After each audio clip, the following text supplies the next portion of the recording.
Hello friends, नमस्कार। मैं नितिन गहलोत आपका स्वागत करता हूं आपके अपने यूट्यूब चैनल गहलोत ज्ञान गुरु में। तो दोस्तों, लास्ट वीडियो में हमने क्या है ब्रीडिंग सिस्टम को और क्या सिलेक्शन और कलिंग को डिस्कस कर लिया था। तो आज की इस वीडियो में हम डिस्कस करेंगे बहुयुग्म विकल्प यानी क्या मल्टीपल एलील क्या होते हैं। तो आज की इस वीडियो में हम डिस्कस करेंगे बहुयुग्म विकल्पी को। तो जितने भी पहले जो टॉपिक हो गए हैं तो उनकी जो पीडीएफ है आपको टेलीग्राम चैनल पर आपको क्या है मिल जाएगी। तो टेलीग्राम चैनल का लिंक मैंने डिस्क्रिप्शन बॉक्स में दिया हुआ है, तो आप वहां पर जाकर क्या है आप वहां से जो पीडीएफ फाइल है आप वहां से कलेक्ट कर सकते हैं। तो साथ साथ में क्या है टेलीग्राम पर आपको क्वेश्चन क्विज करवाई जा रही हैं, तो आप ज़्यादा से ज़्यादा उसमें क्या है पार्टिसिपेट करके है उस क्विज का बेनिफिट्स ले सकते हैं। तो आज की इस वीडियो में हम शुरू करेंगे मल्टीपल एलील को।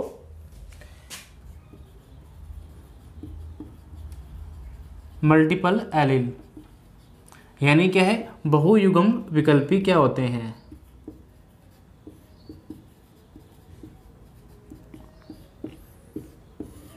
बहुयुग्म विकल्पी क्या होते हैं, तो सबसे पहले इसकी डेफिनेशन जानते हैं कि ये क्या होते हैं। कि मल्टीपल एलील जो होते हैं वो क्या होते हैं, समजात गुणसूत्रों पर क्या है एक ही लोकस पर स्थित होते हैं।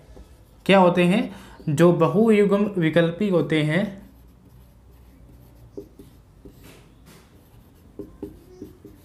जो कि समजात गुणसूत्रों पर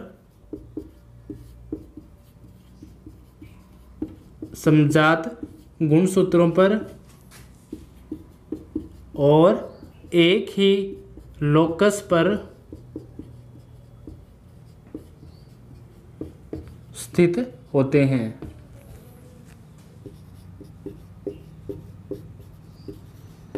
तो बहुयुग्म विकल्पी क्या होते हैं कि जो मल्टीपल एलील होते हैं समजात गुणसूत्रों पर क्या है एक ही लोकस पर क्या है ये स्थित होते हैं, तो वो क्या कहलाते हैं बहुयुग्म विकल्पी कहलाते हैं। तो इसकी क्या क्या विशेषताएं होती हैं। तो पहली विशेषता यही है कि जो बहुयुग्म विकल्पी है वो क्या है समजात गुणसूत्रों पर, ठीक है, एक ही गुणसूत्र पर क्या है जो एक ही लोकस पर क्या है ये स्थित होते हैं। ये क्या होते हैं समजात गुणसूत्रों पर एक ही क्या है लोकस पर स्थित होते हैं। इसके अलावा और क्या होते हैं जो इसमें क्या है किसी भी प्रकार का क्या है क्रॉसिंग ओवर नहीं पाया जाता। इसमें क्या है किसी प्रकार का क्रॉसिंग ओवर नहीं पाया जाता। इसमें क्या है किसी भी प्रकार का क्या है क्रॉसिंग ओवर नहीं पाया जाता। और ये क्या होते हैं एक ही प्रकार के क्या है लक्षणों को क्या है प्रभावित करते हैं। क्या होते हैं एक ही प्रकार के लक्षणों को प्रभावित करते हैं।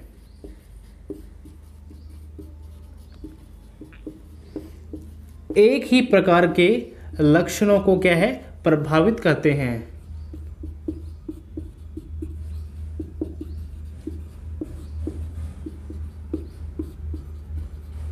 ये क्या है एक ही प्रकार के क्या है लक्षणों को क्या है प्रभावित करते हैं। जो मल्टीपल एलील होते हैं केवल प्रभावी को ही क्या है जो बड़े अक्षरों में लिखा जाता है और क्या है बाकियों को शेष छोटे अक्षरों में क्या है इनको लिखा जाता है।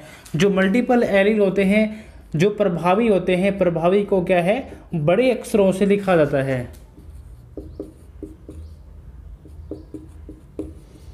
बड़े अक्षरों में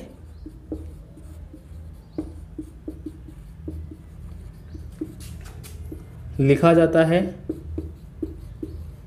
और शेष वाक्यों को क्या है शेष को छोटे अक्षरों में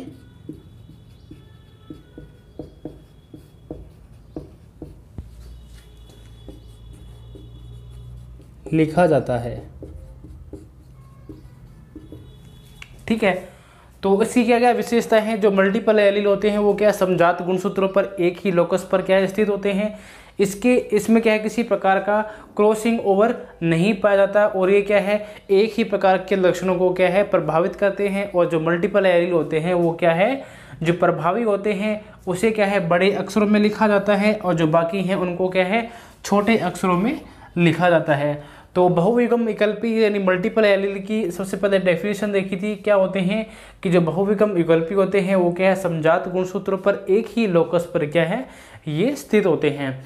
मान लो कि हमें किसी संभावित जो जीनोटाइप की यदि हमें संख्या ज्ञात करनी हो तो उसके लिए सूत्र क्या हो जाएगा कि n ब्रैकेट में n+1 बटे में 2, ये क्या है, संभावित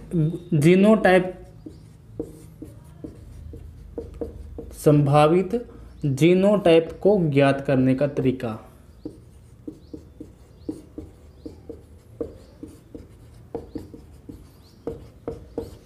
या क्या इसको सूत्र से क्या है, हम संभावित जीनोटाइप का क्या है पता लगा सकते हैं, किससे, n ब्रैकेट में n+1 बटे में 2। तो इससे हम क्या है, जो संभावित है जो जीनोटाइप की जो संख्या का हम क्या है अनुमान लगा सकते हैं। कि जैसे मान लो कि जो मल्टीपल एलील है उसकी संख्या कितनी है, 4 है।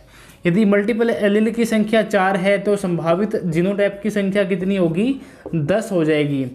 तो क्या है, जो संभावित है उनकी जीनोटाइप की संख्या कितनी हो जाएगी, 10 हो जाएगी। ठीक है, तो इस प्रकार से हम क्या है, संभावित जो जीनोटाइप की संख्या का हम क्या है, जो संभावित है उसे क्या हम ज्ञात कर सकते हैं। तो जैसे कि ब्लड ग्रुप की बात करें तो ब्लड ग्रुप में कितनी एलील पाई जाती हैं, ब्लड ग्रुप में 3 एलील पाई जाती हैं। और RH कारक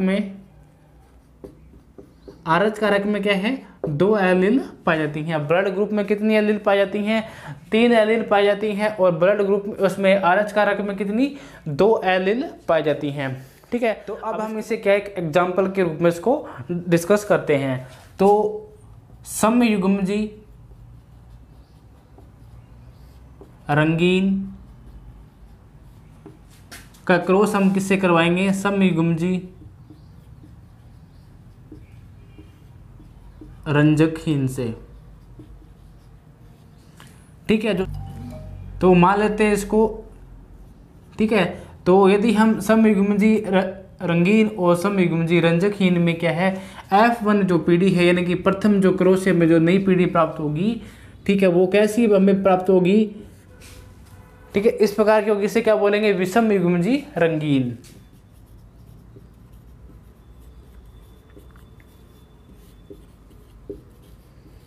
तो इसमें क्या है, जो प्रभावी है उसका क्या है प्रभाव रहेगा और अप्रभावी क्या है उसके साथ होगा। यानी क्या है, जो प्रभावी का जो रूप है वो हमें क्या है दिखाई देगा। तो इसमें जो F1 पीढ़ी में हमें क्या है, जो विषम युग्मजी रंगीन हमें क्या है, जो F1 पीढ़ी में हमें जो संतति प्राप्त होगी। ठीक है, अब F1 संतति में हम क्या है आगे संकरण करवाते हैं F1 पीढ़ी के अंदर, तो हमें जो F2 पीढ़ी प्राप्त होगी तो उसमें जो इसका अनुपात कितना हो जाएगा, 3:1 हो जाएगा। ठीक है, तो इसको जानते हैं कि कैसे।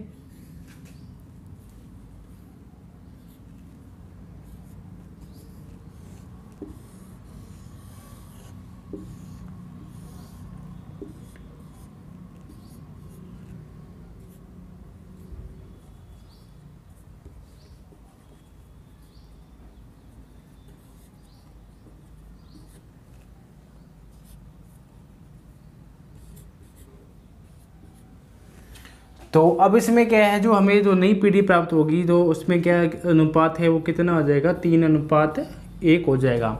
कैसे होगा कि जो समयुग्मजी रंगीन है और समयुग्मजी रंजकहीन है। ठीक है, तो इसमें क्या है, जो पहला संसक यानी कि जो पहली जो हमें पीढ़ी प्राप्त होती है वो कैसी प्राप्त होगी, हमें विषम युग्मजी रंगीन प्राप्त होगी। ठीक है, तो F1 पीढ़ी में हमें क्या है, जो संतति है वो विषम युग्मजी रंगीन प्राप्त होगी।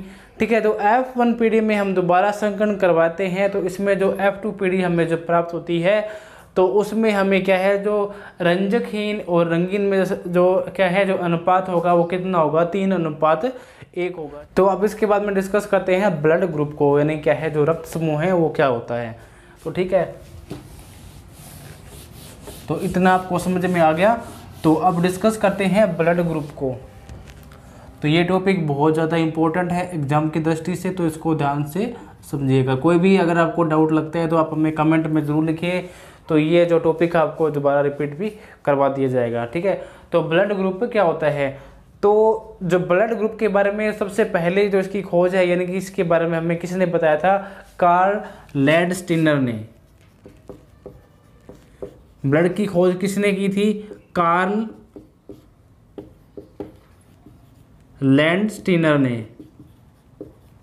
यानी क्या है, कार्ल लैंडस्टीनर ने क्या है हमें ब्लड ग्रुप के बारे में बताया था। जो ब्लड है इसमें प्रतिजन क्या है और प्रति बॉडी पाई जाती है, प्रतिजन ए और बी, और इसमें बॉडी है प्रतिजन बॉडी क्या है ए और बी पाई जाती हैं। ठीक है, आरबीसी और क्या है डब्ल्यूबीसी पाई जाती है। ठीक है, जो आरबीसी है वो किसका निर्माण करती है? एंटीजन का निर्माण करती है, या क्या है इसमें एंटीजन, रक्त में क्या है एंटीजन पाया जाता है, और डब्ल्यूबीसी में क्या है एंटीबॉडी पाई जाती है। क्या है, आरबीसी में एंटीजन पाया जाता है और क्या है डब्ल्यूबीसी में एंटीबॉडी पाई जाती है। तो ठीक है, तो अब क्या है बात करते हैं कि ब्लड ग्रुप के बारे में। इसमें क्या है जो रक्त समूह है वो कितने होते हैं? जो रक्त समूह है वो क्या है 4 प्रकार से पाए जाते हैं। तो ब्लड ग्रुप ए बी और क्या है ओ पाया जाता है।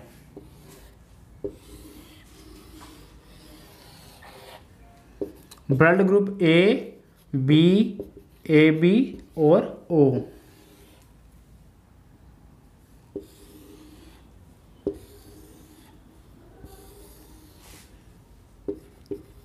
ये तो हो गया रक्त समूह यानी कि ब्लड ग्रुप। अब इसमें प्रतिजन और प्रतिबॉडी।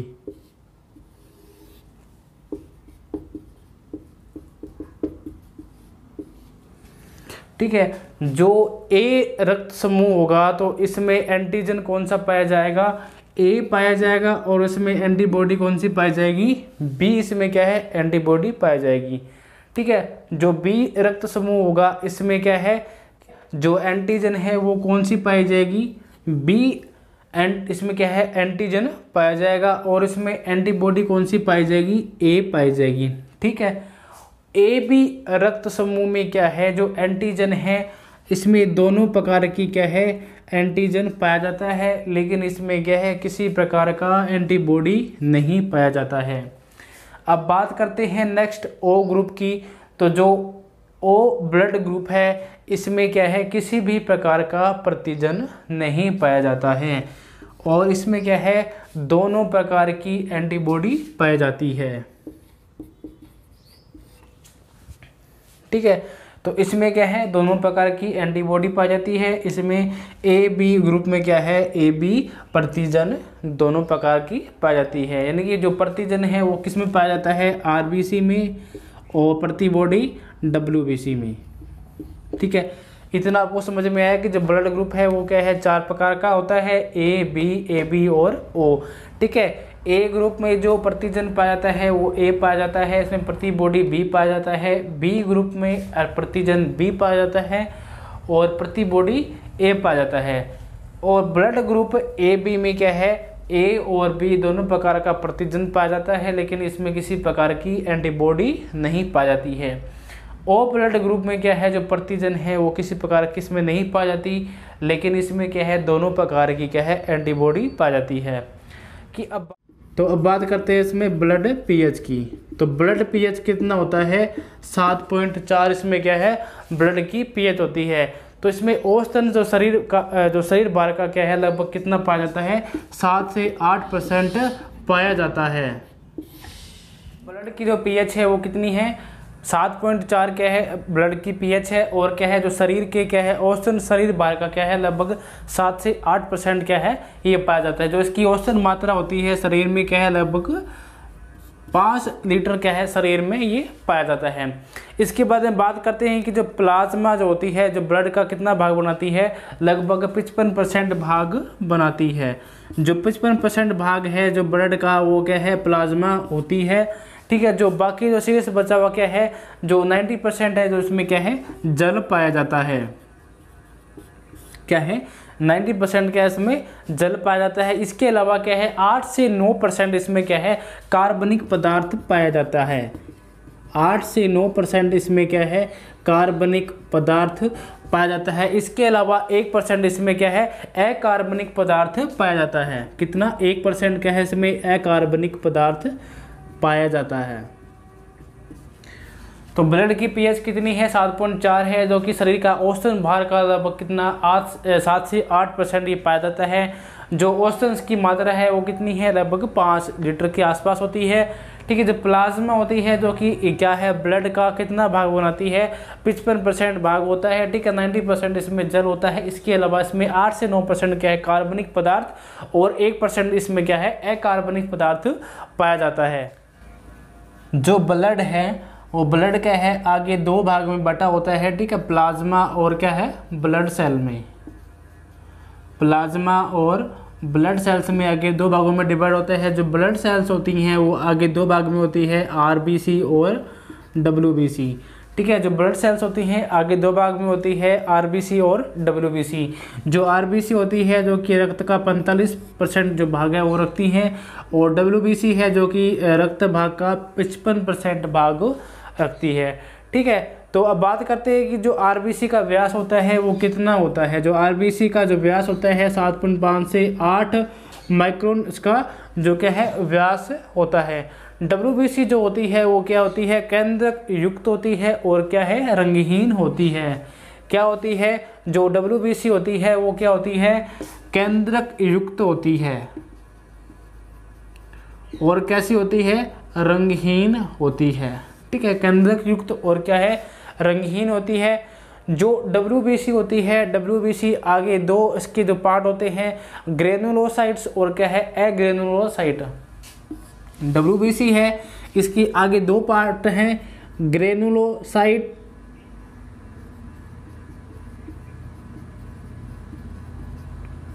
और एग्रेनुलोसाइट।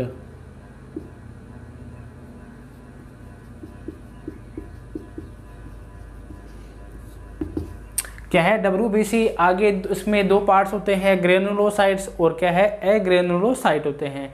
जो ग्रेनुलोसाइट्स हैं इसमें भी क्या है, आगे कुछ पार्ट्स पाई जाती हैं, जैसे कि इसमें क्या है, बेसोफिल्स पाई जाती हैं, एओसिनोफिल्स पाई जाती हैं और क्या है, न्यूट्रोफिल्स पाई जाती हैं। जो ग्रेनुलोसाइट है इसमें क्या है, बेसोफिल्स, न्यूट्रोफिल्स, इसमें क्या है, बेसोफिल्स और क्या है, न्यूट्रोफिल्स और क्या है, एओसिनोफिल्स पाई जाती हैं।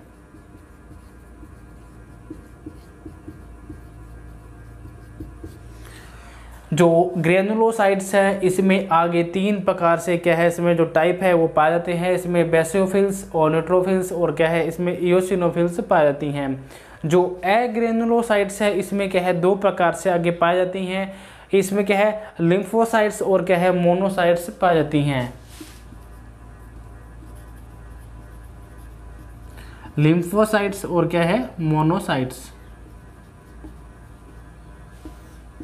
लिम्फोसाइट और क्या है, मोनोसाइट आगे ये पाई जाती हैं। अब इसमें एक नोट लगाकर लिखेंगे कि जो रुधिर में क्या है, प्रोथ्रोम्बोप्लास्टिन को क्या है, कैल्शियम आयनों की उपस्थिति में क्या है, थ्रोम्बोप्लास्टिन में बदल देता है। क्या लिखेंगे कि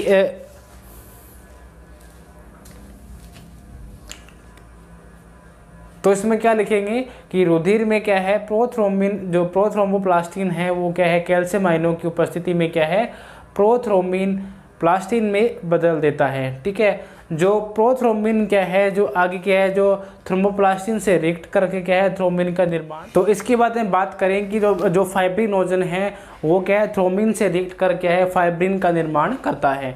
वो क्या है, फाइब्रिनोजन। फाइब्रिनोजन क्या है, किसे रिएक्ट करेगा, थ्रोम्बिन से रिएक्ट करेगा।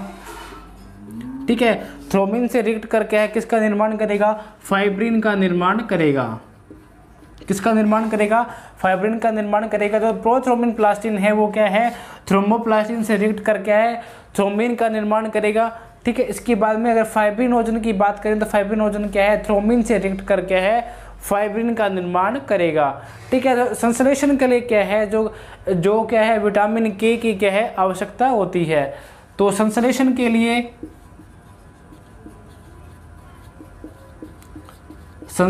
लिए क्या है, विटामिन के की आवश्यकता होती है।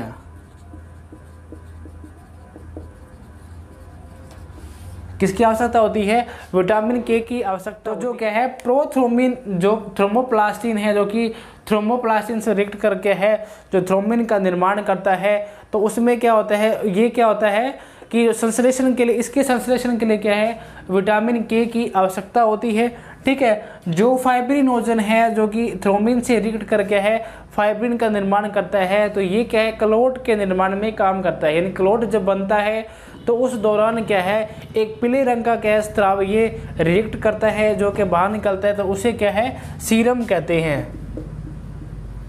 क्या है, उसे सीरम कहते हैं। जो पीले रंग का द्रव निकलता है उसे क्या है, सीरम कहते हैं। ठीक है, तो क्लोट के निर्माण के दौरान जब क्या होता है, जो फाइब्रिनोजन से क्या है, थ्रोम्बिन से रिएक्ट करके है फाइब्रिन का निर्माण करता है, जो कि क्या है, क्लोट जब बनता है तब क्या है, ये क्रिया होती है।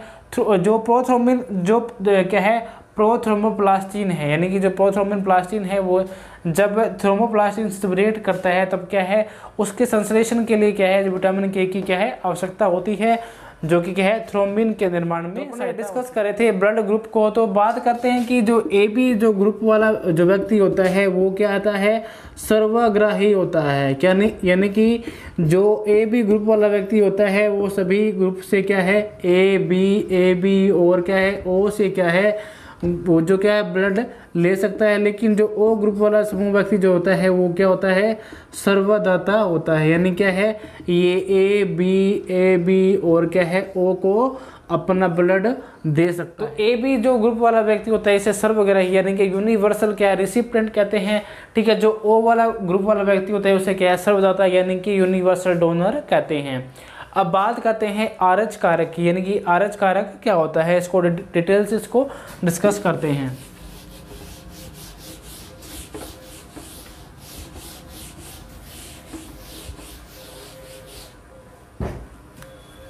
तो डिस्कस करते हैं RH कारक को।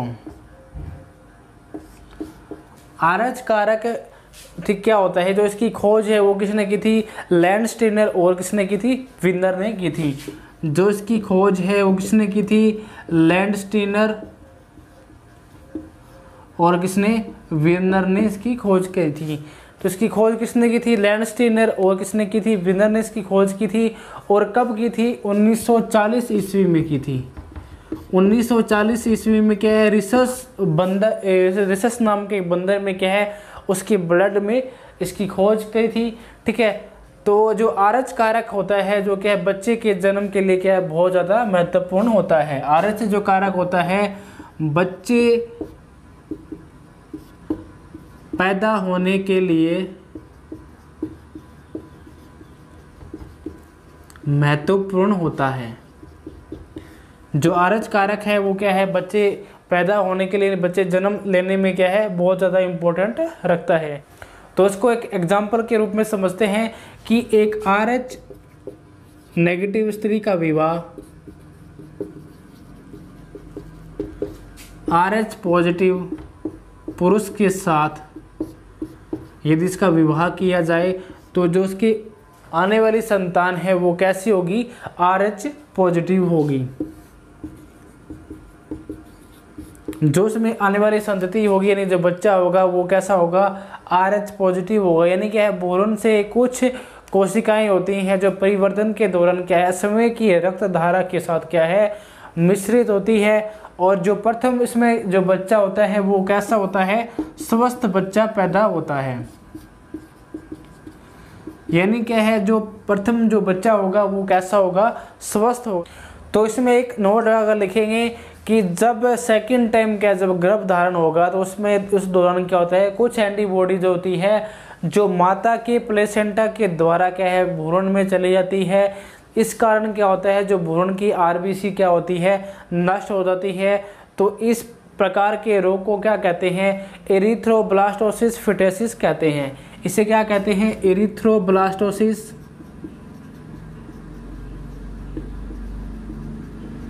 फिटेसिस कहते हैं।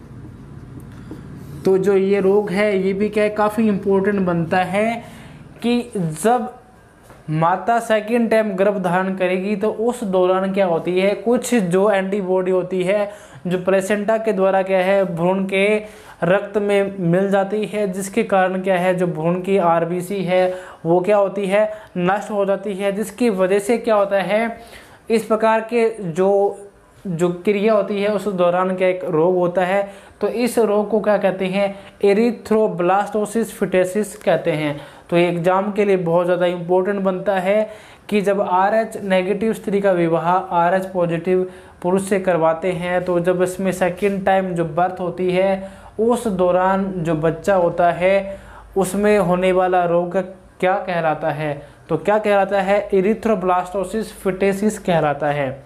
ठीक है, तो ये था ब्लड का हमारा टॉपिक।